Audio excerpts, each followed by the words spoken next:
Welcome back. Former President Barack Obama spoke at the UN's climate conference in Glasgow today, 5 years after the Paris Climate Agreement he signed at the last UN climate conference went into effect. Obama used his speech to denounce the politicization of climate change in the United States and around the world. Listen. There is one thing that should transcend our day-to-day politics and normal geopolitics, and that is climate change. It's not just that we can't afford to go backward, we can't afford to stay where we are. The world has to step up, and it has to step up now. If we are going to act on the scale that's required, climate change can't be seen anywhere in the world as just an opportunity to score political points. Nature, physics, science do not care about party affiliation. And what is true in the United States is true in every nation. Recently, Chuck spoke with another world leader at the forefront of the fight against climate change, Prime Minister of New Zealand, Jacinda Ardern. Here's part of their wide-ranging conversation. A lot of countries say, well, we'll do more, but only if they do more. You know, you hear it in our country. Well, we'll only do as much as China will do, and China isn't willing to do as much. How do you overcome that, and are you willing to do more than your neighbors? We can't get ourselves into a situation where our action is reliant on the action of others, because who pays the price in that game but all of us?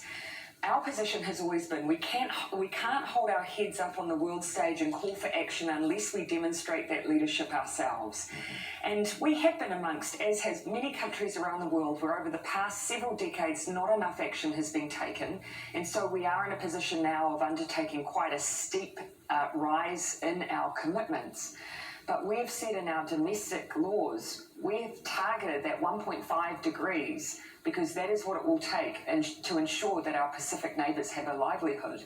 And so it's not enough to simply say, we'll wait until everyone else does their bit. I've heard that argument. We have to do ours now, lest we all end up on a steep drop to the bottom. President Biden has stated on the world stage that America is back, and it's his way of referring to the Trump era.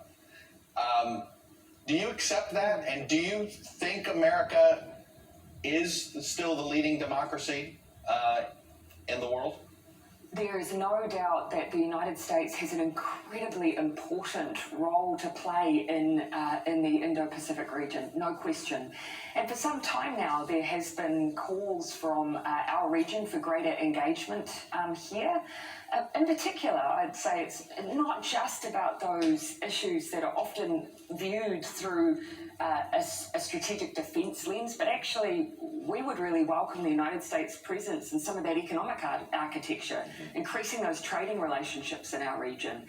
And so we welcome any signalling that demonstrates that that's where the United States is heading towards. We welcome that physical presence being part of important talks in our region, and we have seen that greater engagement in recent times. You've had your challenges with domestic extremism. We've had our challenges with domestic extremism. You've talked about this and its relationship with social media, and you want to see a global effort here to deal with these social media networks that seem to amplify this extremism. What does that look like in your view? You know, if I were to just really simplify it, I mean, there's obviously for some time now been an ongoing debate around the environment that, frankly, our children are growing up online. And how do you bring balance to the rights and freedoms of individuals to engage in those platforms, freedom of speech, but also to not create platforms where, by anyone's common sense measure, you see hate amplified or indeed violence. Now, we had an extreme example of that here in New Zealand when on what is now known as March 15 in the city of Christchurch, a terrorist took the lives of many members of our Muslim community, and it was broadcast live. Now, that is an example of something that there would be no argument, I'm sure, from anyone that was an acceptable thing to happen on a social media platform, and yet it did. And so our approach here in New Zealand was that we felt a duty of care to try and seek reform, working in partnership with those platforms to change the future around how they're able to be accessed so that it would never happen again. I think we just need to boil it down to a simple measure. How do we create a place where we feel it's safe for our kids to be? It doesn't have these long-term mental health impacts, where we don't see the ability to perpetuate hateful ideology or indeed violent ideology. And that's what we're seeking to do. And I think you'd find, regardless of country or culture, general agreement with objectives like that. Final question here, and I know you don't want to weigh into our domestic politics, but we're having a debate about paid leave. And we're, okay. Yes, I will. You'll notice I'll avoid that. I understand that. But let me ask you this. You're just expanded. In New Zealand, you expanded it from 18 to 26 weeks. Explain how you sold it to your public. I'm sure you had some of the same resistance about increased taxes to pay for this. How did you sell it to the New Zealand public? The most important stage of a child's life are those first 1,000 days.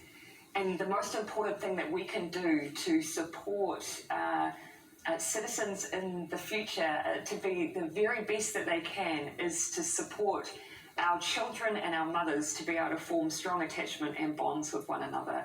All of the science, all of the research supports that. So actually, to be honest, it wasn't a hard sell. I think the New Zealand public it knows and believes that. And equally, for me also, I see it as a health issue. Our mothers need time to recover and to be with their babies, so it makes good sense that we allow them the time and the space to do that. And so that's why it wasn't such a hard sell, perhaps. Minister Ardern, I know you're busy. Appreciate the time. Thank you for this. Thank you very much for yours. And you can see Chuck's entire interview with the Prime Minister done in conjunction with a group covering climate now on our website, meetthepress.com. Coming up, a new testimony from a survivor as the Kyle Rittenhouse shooting trial enters its second week. We're live in Kenosha, Wisconsin next. You're watching